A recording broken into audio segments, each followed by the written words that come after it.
massive update has just emerged from an Arise TV interview that is sending shockwaves through the Nigerian political landscape.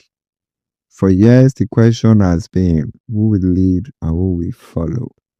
Now, reports are emerging that Dr. Rabiu Musa Kwankwaso is seriously considering the offer to run as Peter Obi's vice presidential candidate for the 2027 general elections.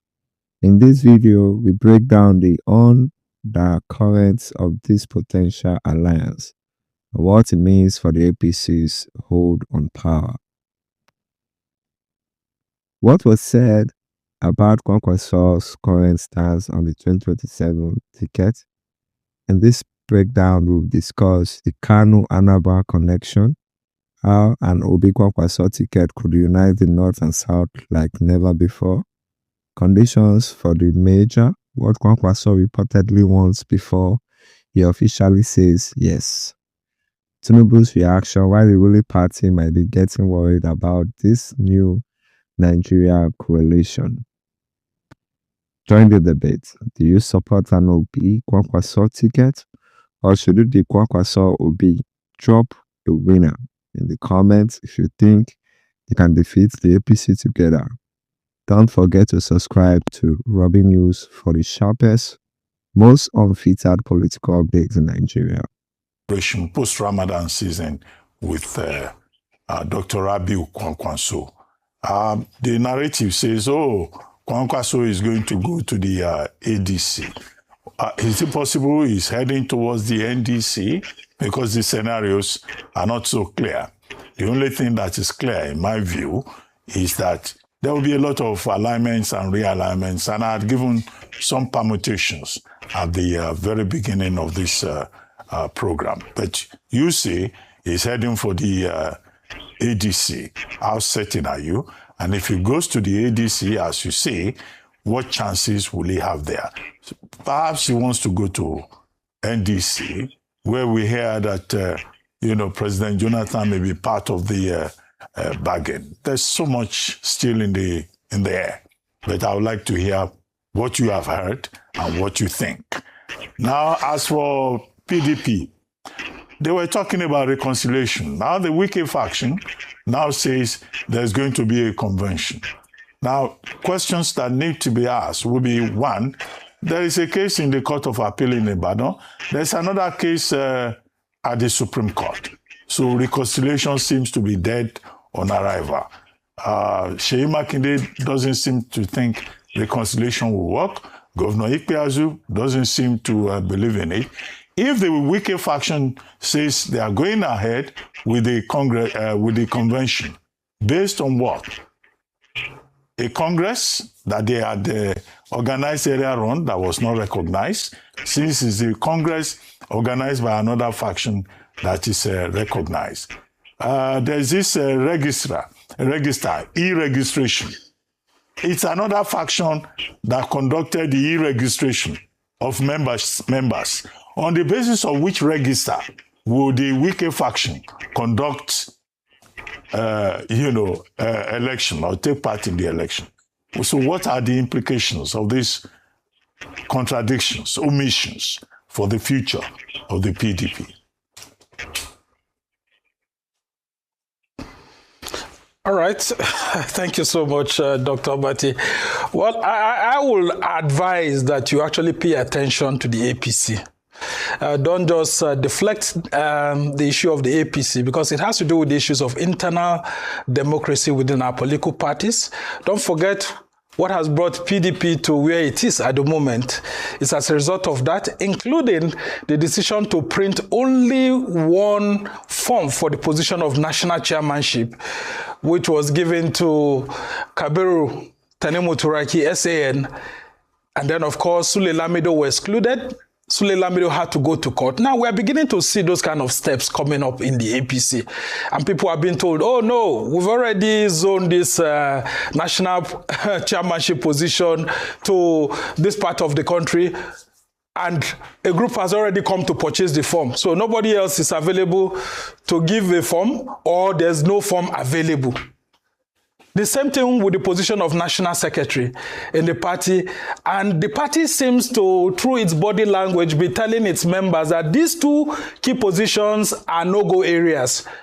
That of the national secretary has already been zoned to Osun State, and we know the incumbent is there. So why is the APC going on the national convention if these positions are not vacant? These are some of the issues we talk about, and party members have, made to feel as if they don't matter because certain members of the political party, gather the rights of everybody and assume that they can decide for everybody. Then it's no longer a democratic system. All political parties, irrespective of whether you're governing or you're an opposition, you're supposed to be very democratic. And we are beginning to see those signs of imposition. This is always the problem with the APC. Don't forget, that was the same attitude they carry way into 2021, 2022.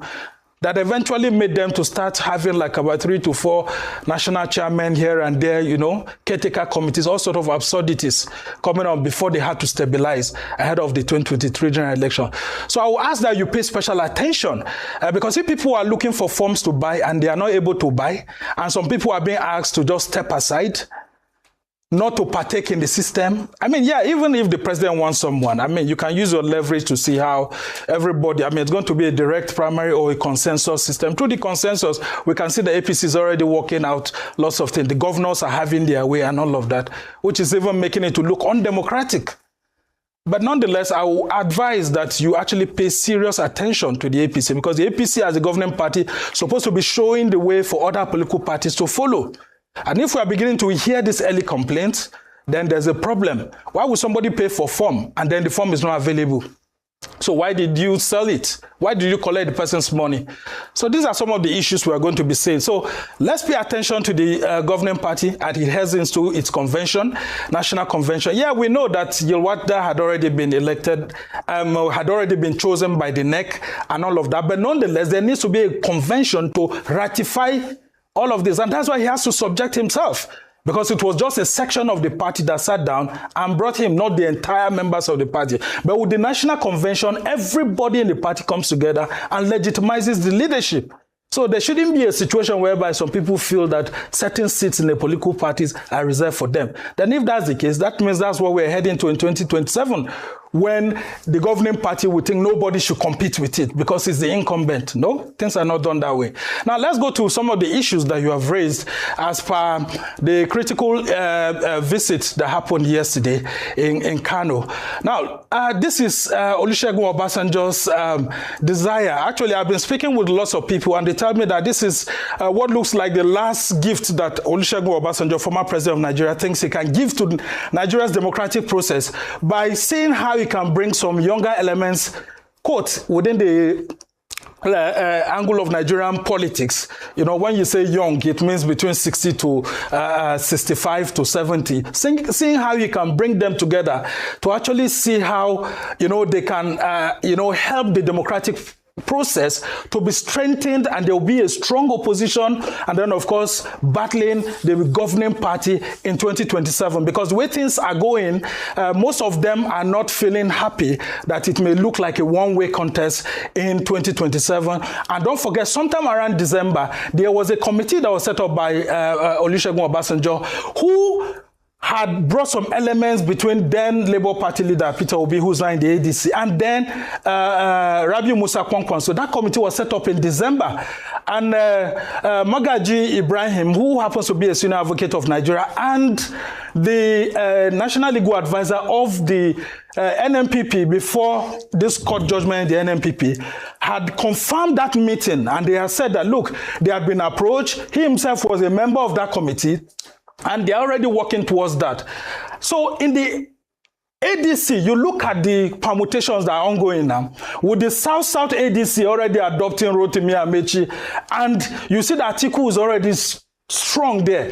Can Obasanjo and all these people who are trying to mull an Obi Kwankwaso ticket have their way in the ADC? Is there any way that they can, adopt the formula of a reconciliatory approach where they can adopt the sort of system that Babangida used in the aborted Third Republic, where he brought about the issues of new breed politicians, asking older politicians to stay away, although that was a decree that excluded the people, the likes of Seyi Musa Kwankwaso and all of that, and then, Adamu Chiroma and all of that. Can this happen in the ADC?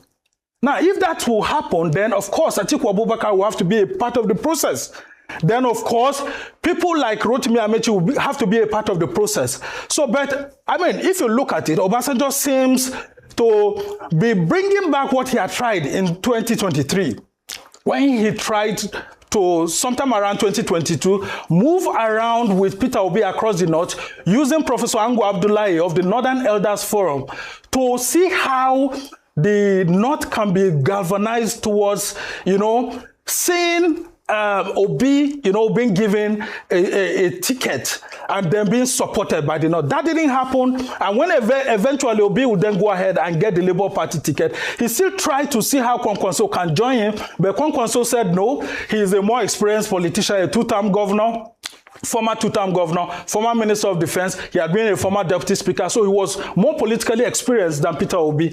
But now, seeing that President Tinubu had himself wanted to get Kwankwaso, but some of the conditions that Kwankwaso put in place were not accepted, and this NNPP judgment had come in place, wouldn't it be like, a golden opportunity for Kwankwaso to now go back to that initial arrangement? Well, these are the things that people are saying, and I've spoken to a few people in Kano last night and including this morning, and they are saying that, look, Kwankwaso is beginning to be appealed to that decision, that desire and so on, as long as the elders of the ADC are able to contain all other groups and they are able to ensure that this system is perfected and it is battered in 2027. Now, as to the issues of the PDP, it is very clear that Governor Seyi Makinde doesn't want to be in the same political group with Nyesom Wike any longer. This is the same thing that Bala Mohammed has said, chairman of the PDP Governors Forum,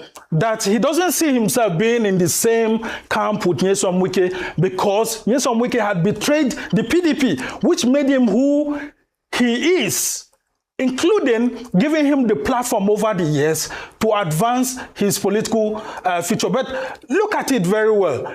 These three persons are the people who have held on to this PDP for quite some time. And then party members are beginning to say, whatever happens, whether the PDP survives or not, these three persons will be held responsible in the future. You talked about the digital register. That digital register is going to be the albatross of the Wike-led PDP, or whether it is Seyi Makinde's PDP that eventually, succeeds. But with the way things are going and the way I've been able to speak with a few persons, it's either Seyi Makinde would be defecting to the ADC, or he will stay back, fight, and ensure that his candidate, who he wants to succeed him, move into that party and they stay in the PDP and finally kill the PDP. Because the thinking is that if they cannot resurrect the PDP right now, then Nyesom Wike should not have the PDP in 2031 to be able to advance his political cause. Because they already hear that he's going to use the PDP in 2031 to advance his cause. But if you were Nyesom Wike, what will you do? Because, for example, in 2023, the same Wike and Seyi Makinde were all on in the same camp, working together. So if you look at it from that angle, you will see that Nyesom Wike himself is somebody that cannot be pushed around. And with the political permutations that are ongoing at the moment, there's a likelihood that he will also not want the party to go to the Supreme Court fully. But then here they have gone. Because Nyesom Wike also has other candidates, aspirants now for different political positions who want to contest. But the APC is not absorbing them. And then he feels that he has a structure in the PDP that can absorb them. So now it is not in his interest for PDP not to go into this election in 2027. Because where will he fix all these people? If you look at some of the congresses that have been conducted, most of his people have emerged and all of that. So he's also trying to look for a win-win situation to ensure that the party scales through, but will not be presenting a presidential candidate, but there will be governorship candidates, senatorial candidates, House of Rep candidates, and so on. But how that will work out is where the main challenge is, because with this new, sort of promotion of the ADC that we have seen yesterday in Kano, I can tell you that the body language seems to be that Governor Bala Mohammed and Seyi Makinde may send their proxies into the ADC while they wait in the PDP to battle it out and ensure that it's either the PDP goes to re-elections now fully or it's not available for anybody to use in 2031.